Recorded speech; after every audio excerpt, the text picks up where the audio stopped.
नमः शिवाय, शिवजी सदा सहाय। ओम नमः शिवाय, गुरुजी सदा सहाय। रुद्र संहिता के पार्वती खंड का 55वां अध्याय।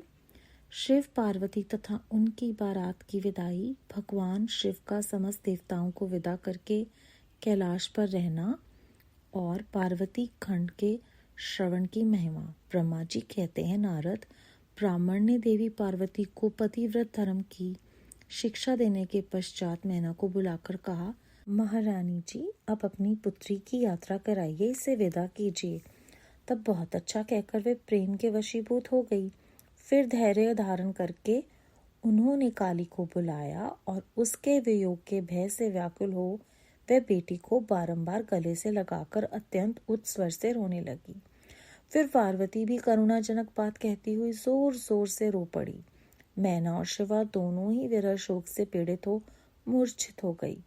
पार्वती के रोने से देवपत्नियां भी अपनी सुध बुध खो बैठी। सारी स्त्रियां वहां रोने लगी। वे सबकी सब अचेत सी हो गई। उस यात्रा के समय परम प्रभु साक्षात योगीश्वर शिव भी रो पड़े। फिर दूसरा कौन चुप रह सकता था। इसी समय अपने समस्त पुत्रों, मंत्रियों और उत्तम ब्राह्मणों के साथ हिमालय शीघ्र वहां आ पहुंचे और मोहवश अपनी बच्ची को हृदय से लगाकर रोने लगे। बेटी, तुम मुझे छोड़कर कहाँ चली जा रही हो?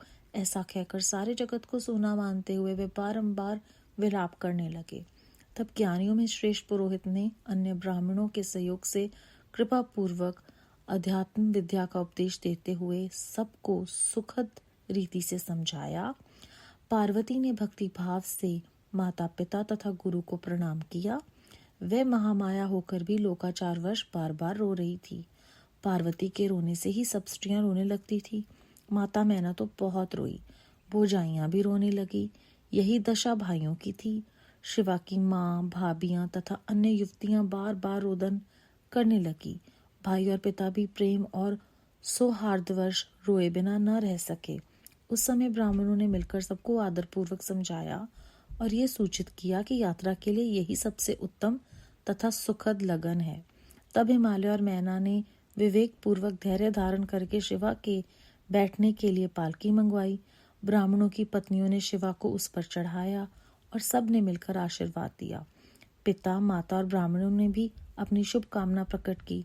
मैना और हिमालय ने पार्वती को ऐसे ऐसे सामान दिए जो महारानी के योग्य थे। नाना प्रकार के द्रव्यों की शुभ राशि भेंट की जो दूसरों के लिए परम दुर्लभ थी।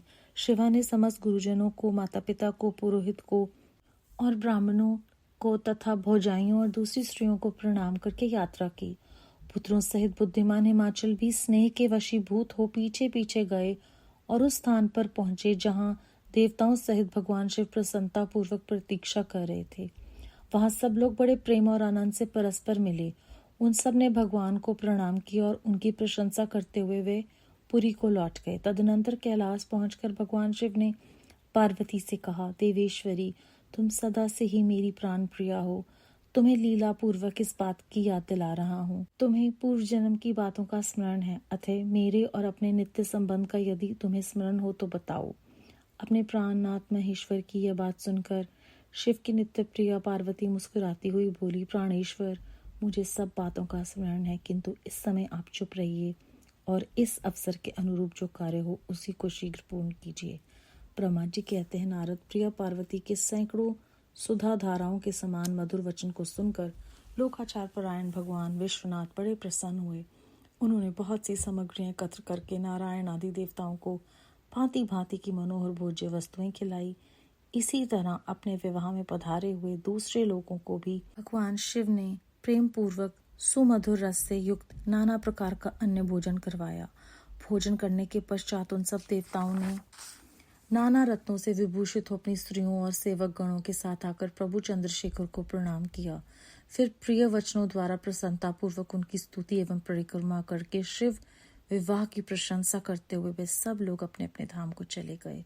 मुनि, साक्षात भगवान शिव ने लोकाचारवश भगवान विष्णु को और मुझको भी प्रणाम किया, ठीक उसी तरह जैसे वामन रूपधारी श्री हरि ने महर्षि कश्यप को नमस्कार किया था। तब मैंने और श्री विष्णु ने शिव को हृदय से लगाकर उनको आशीर्वाद दिया।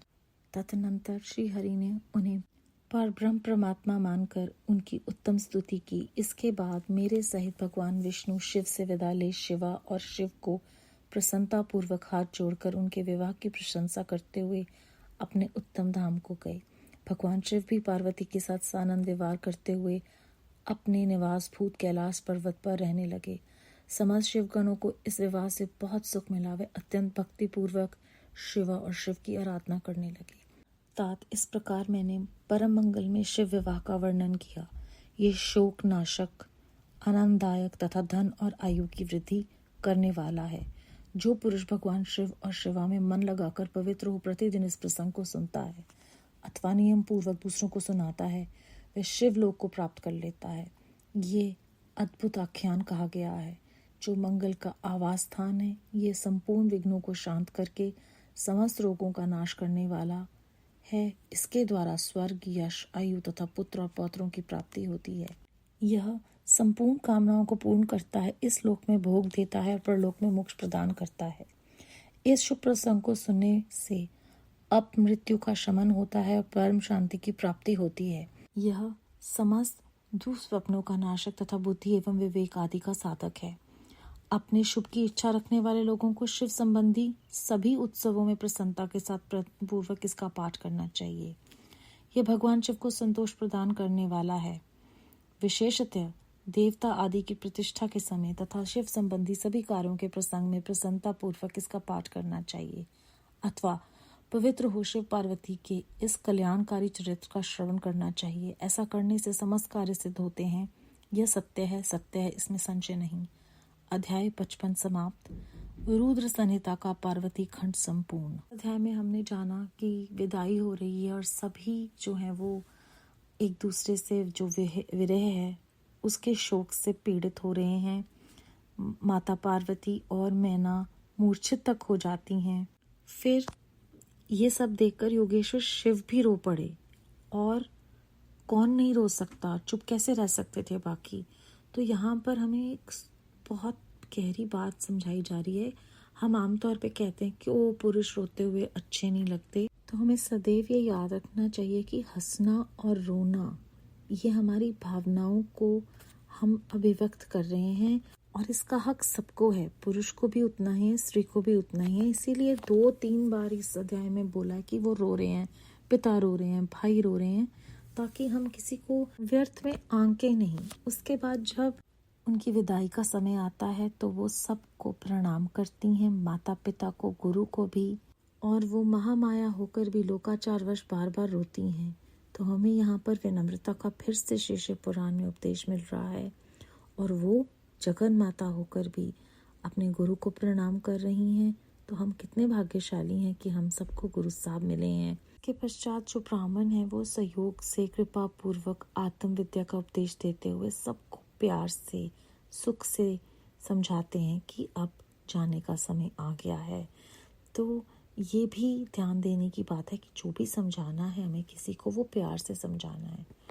और जब जाने का समय आता है तो पार्वती जी जो हैं वो सारी स्त्रियों को प्रणाम करती हैं, ब्राह्मणों को, भौजाइयों को, माता पिता को, पुरोहित को, गुरुजनों को, और जो बुद्धिमान हिमाचल हैं वो स्नेह के वशीभूत होकर पीछे पीछे जाते हैं और जहाँ पर शिव जी उनका इंतजार कर रहे हैं वहाँ वो पहुँच जाते हैं। तो यहाँ पर बुद्धिमान हिमाचल, स्नेह के वशीभूत, ये शब्द जो हैं वो हम सबको शिक्षा देते हैं कि जब हम माया में और प्रेम में बंध जाते हैं तो हम समझ नहीं पाते हैं और हम अपने मन के पीछे चल पड़ते हैं। तो ये जब उस समय में सतयुग में हुआ है तो हम सब के साथ तो होना ही है। तो उसको किस तरह से परमात्मा हमें बचा रहे हैं, वो मोह माया से कब तोड़ेंगे, ये उनकी कृपा प्रसाद पे निर्भर करता है। जब वो कृपा करेंगे तभी होगा। लेकिन ऐसी बातें सुनकर हमें सोचने पर मजबूर कर देते हैं कि हमें अभी क्या क्या सीखना है। उसके बाद जब वो कैलाश पहुंचते हैं तो शिव जी उन्हें कहते हैं कि तुम्हें पता है तुम्हारा पूर्व जन्म में क्या क्या तो क्या था या क्या नहीं, तुम्हें याद है? तो वो कहती हैं कि मुझे सब कुछ याद है, लेकिन इस समय आप चुप हो जाइए और जो इस मौके के अनुसार हमें करना है आप वो कीजिए। तो पहले अपनी जिम्मेवारी को प्राथमिकता देनी है। ये इस अध्याय में 2 बार आया है। जब पहले हिमालय और मैना विवेक पूर्वक धैर्य धारण करके शिवाजी की विदाई की तैयारियां करते हैं, वो पहला उदाहरण है। दूसरा उदाहरण है कि वो कहते हैं मुझे सब कुछ याद है, आप अभी जो अभी करना है वो कीजिए। तो इस मधुर वचन को सुनकर शिव जी बहुत प्रसन्न होते हैं और वो सभी देवताओं को और जितने भी वहाँ पर अतिथि हैं उनको बहुत तरह तरह के मनोहर भोजन खिलाते हैं और फिर वो सब अपने अपने धाम को चले जाते हैं। साक्षात भगवान शिव लोकाचार वश भगवान विष्णु को और ब्रह्मा जी को प्रणाम करते हैं और ये जो है हमें विनम्रता की असीम उदाहरण है कि साक्षात भगवान जो हैं वो विष्णु जी को और ब्रह्मा जी को प्रणाम करें। उसके बाद विष्णु जी और ब्रह्मा जी उनको हृदय से लगाकर आशीर्वाद देते हैं। विनम्रता की ये परिकाष्ठा शब्दों से परे है और हम सब के लिए बहुत बड़ा उदाहरण है। फिर इस अध्याय में अंत में लिखा गया है कि जो भी इस प्रसंग को सुनता है या सुनाता है वह शिव लोक को प्राप्त कर लेता है। इस लोक में भोग मिलता है, प्रलोक में मोक्ष मिलता है और हर तरह के विघ्न, रोग, बुरे सपने सब खत्म हो जाते हैं और ये प्रसंग सुनने से मन को शांति मिलती है। कहते हैं कि जो भी अपने शुभ की इच्छा रखने वाला हो उसे प्रसन्नता के साथ इसका पाठ करना चाहिए। ये भगवान शिव को संतोष प्रदान करने वाला है और सभी शुभ कार्यों में जहाँ पर आपको शिव जी के कोई कार्य करना है वहाँ पर इस प्रसंग को सुनना चाहिए। जब कोई भी देवता की प्रतिष्ठा करनी है तब भी इस प्रसंग को सुन लें तो अच्छा होगा और ऐसा करने से सारे कार्य सिद्ध हो जाते हैं। ये सिर्फ हम सबको प्रेरणा देने के लिए कि हम पढ़ें, क्योंकि हम जो मनुष्य हैं बहुत लालची हैं। हमें हर चीज़ का एक कारण जानना होता है कि ये करने से क्या होगा।